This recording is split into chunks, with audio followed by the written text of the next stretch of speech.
కామారెడ్డి జిల్లా బాన్స్వాడ మండలంలో ఈదురుగాలులు బీభత్సం సృష్టించాయి. బోర్లం, తాడ్కోల్, బుడిమి, కొయ్యగుట్ట, కొత్తబాది తదితర గ్రామాల్లో వీచిన ఈదురుగాలులకు తీవ్ర నష్టం వాటిల్లింది. ఒక్కసారిగా బలమైన ఈదురుగాలి వీయడంతో గుడిసెలు కూలిపోయాయి. భారీ వృక్షాలు కూడా నేలమట్టమయ్యాయి. బొర్లం గ్రామంలో విద్యుత్ స్తంభాలు విరిగి నేలపైన పడ్డాయి.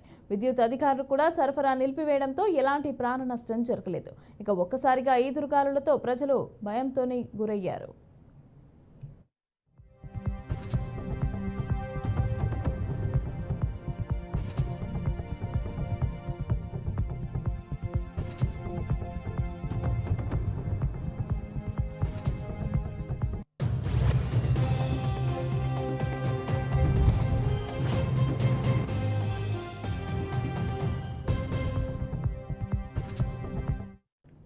ఈదురుగాలులు సృష్టించిన బీభత్సానికి కోళ్ల ఫామ్ గోడ కూలి ఇద్దరు మృతి చెందిన సంఘటన సిద్దిపేట జిల్లా ములుగు మండలం క్షీరసాగర్ గ్రామంలో చోటు చేసుకుంది. గ్రామంలో వేసవి సెలవులు రావడంతో బంధువుల వద్దకు వచ్చి ఇద్దరు గోడ కూలి మృతి చెందారు.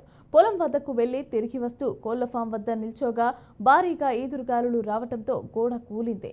దీంతో అక్కడే ఉన్న గౌరీశంకర్, భాగ్యమ్మలు అక్కడికక్కడే మృతి చెందగా మరో నలుగురికి తీవ్ర గాయాలయ్యాయి. క్షతగాత్రులను చికిత్స నిమిత్తం ఆర్వీఎం ఆసుపత్రికి తరలించారు. ఇక పోలీసులు కేసు నమోదు చేసుకుని దర్యాప్తు చేస్తున్నారు.